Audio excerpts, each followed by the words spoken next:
आणि आगामी निवडणुकांमध्ये मुंबई ठाण्यासह राज्यातल्या महत्त्वाच्या महापालिका निवडणुका महायुती म्हणून लढवण्यावरती सकारात्मक चर्चा झाल्याची माहिती भाजपचे प्रदेशाध्यक्ष रवींद्र चव्हाण आणि उपमुख्यमंत्री एकनाथ शिंदे यांनी दिली। काल नागपूरमध्ये रात्री उशिरा उपमुख्यमंत्री एकनाथ शिंदे आणि प्रदेशाध्यक्ष रवींद्र चव्हाण यांची मॅरेथॉन बैठक झाली। अन्य महापालिकांसाठी स्थानिक समिती स्थापन करून महायुतीवर चर्चा करणार असल्याचं चव्हाणांनी म्हटलंय।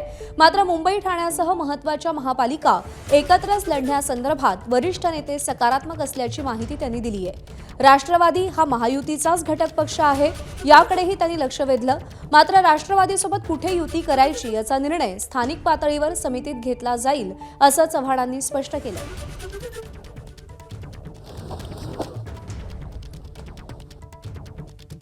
3 दिवसापूर्वी मुख्यमंत्री देवेंद्रजी त्याचबरोबर रवींद्र चव्हाण, बावनकुळे, मी स्वतः आमची एक बैठक झाली आणि त्या बैठकीमध्ये देखील येणाऱ्या ज्या निवडणुका महापालिकेच्या आहेत त्या महायुतीने लढण्याचा निर्णय झाला।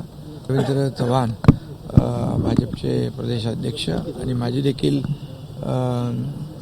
चर्चा झाली। या चर्चेमध्ये देखील महायुतीने लढण्याचा निर्णय झाला। मुंबई महानगरपालिका आणि प्रमुख महानगरपालिका यामध्ये कोणत्याही परिस्थितीमध्ये युती व्हायलाच हवी या मताशी सर्व वरिष्ठांनी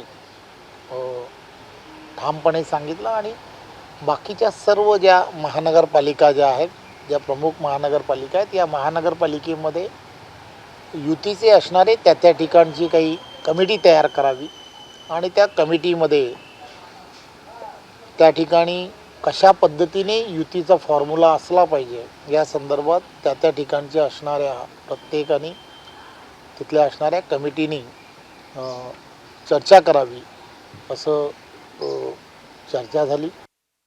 प्रत्येक महानगरपालिका त्यामध्ये मुंबई आली, ठाणे पण आली, हे महायुती आम्ही म्हणून एकत्र लढणार आहोत।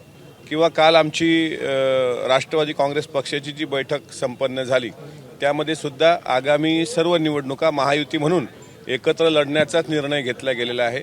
पण जर कुठं असं वाटलं की स्थानिक ठिकाणी काही वेगळी युती करायची तर तो सर्वस्वी अधिकार त्या महानगरपालिकेतील तिथल्या पक्षाच्या वरिष्ठांना राहणार, म्हणजे जिल्ह्याच्या।